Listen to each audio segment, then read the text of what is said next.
ចាសួស្តីបងប្អូនទាំងអស់គ្នាថ្ងៃនេះខ្ញុំនាំបងប្អូនទាំងអស់គ្នាទៅកាន់វត្តមួយដែលស្ថិតនៅក្នុងខេត្តកំពង់ឆ្នាំងនាងខ្ញុំចង់ឲ្យបងប្អូនទាសិនណាថាតើវត្តនេះគឺនៅទីណាអញ្ចឹងបងប្អូនប្រហែលជាអ្នកខ្លះស្គាល់ហើយគឺវត្តតាសុតឬក៏យើងហៅថាវត្តលោកតាច័ន្ទមនីគ្រាន់តែយើងឃើញខ្លោងទ្វារខ្ញុំគិតថាខ្លោងទ្វារនឹងស្អាតដូចជាខ្លោងទ្វារនៅព្រះបរមរាជវាំងយើងអញ្ចឹងអ្នកខ្លះពេលដែលគាត់ទៅដល់គឺគាត់អាចធ្វើដំណើរថ្មើរជើងបានតែសម្រាប់ខ្ញុំដោយសារតែអ្នកម៉ាក់ក្មេករបស់ខ្ញុំគាត់ឈឺជើងអញ្ចឹងគឺគាត់បានសុំឲ្យបងដែលគាត់មានជាកូនឡានសម្រាប់ដឹកពុទ្ធបរិស័ទក៏ដូចជាភ្ញៀវទេសចររបស់យើងនឹងអ្នកដែលគាត់ពិបាកក្នុងការធ្វើដំណើរគឺគាត់អាចជិះ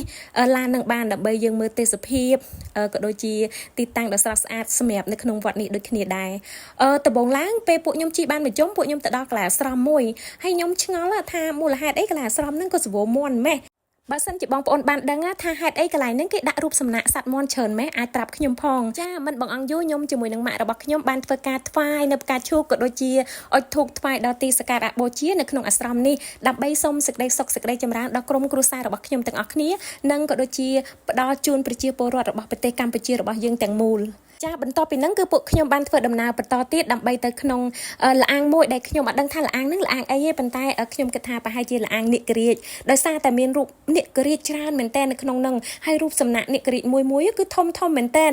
បើសិនជាបងប្អូនបានទៅដល់កុំភ្លេចទៅលាអាងនាគរាជហើយនៅលើលាអាងនាគរាជហ្នឹងគឺមានព្រះអង្គធំមួយប៉ុន្តែដោយសារតែពួកខ្ញុំរៀងប្រញាប់ចេញមករៀងល្ងាចដែរហើយអញ្ចឹងទៅយើងបានចូលត្រឹមតែលាអាងហ្នឹងទេហើយដោយបងប្អូនបានឃើញថ្មនេះពេលម៉ាក់ខ្ញុំក៏ដើរទៅដល់ក៏ថាកូនថតឲ្យម៉ាក់បន្តិច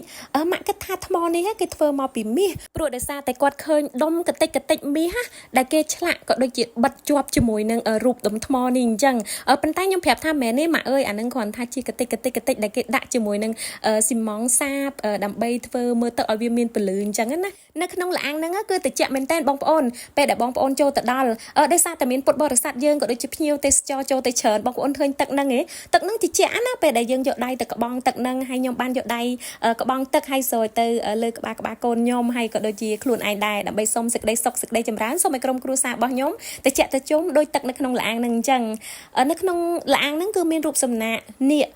ពីរខ្ញុំឃើញជាគឺនាគតំណាងឲ្យរូបស្ត្រីរបស់យើងហើយជាមួយនឹងនាគតំណាងឲ្យរូបបុរសគេហៅនាគញីនាគឈ្មោលហើយយើងបានថតផ្តិតយករូបភាពពេលដែលយើងទៅដល់ក្នុងលាអាងហ្នឹងអញ្ចឹងបើសិនជាបងប្អូនបានទៅដល់កុំភ្លេចចូលទៅក្នុងលាអាងនាគរាជទាំងអស់គ្នាណាបន្ទាប់ពីយើងចេញពីលាអាងហ្នឹងហើយគឺជាពេលវេលាដែលពួកខ្ញុំត្រូវត្រឡប់មកភ្នំពេញវិញហើយអញ្ចឹងសង្ឃឹមថាបងប្អូនទាំងអស់គ្នានឹងបានទៅលេងវត្តតាសុតទាំងអស់គ្នាជូនពរសុខសប្បាយអរគុណ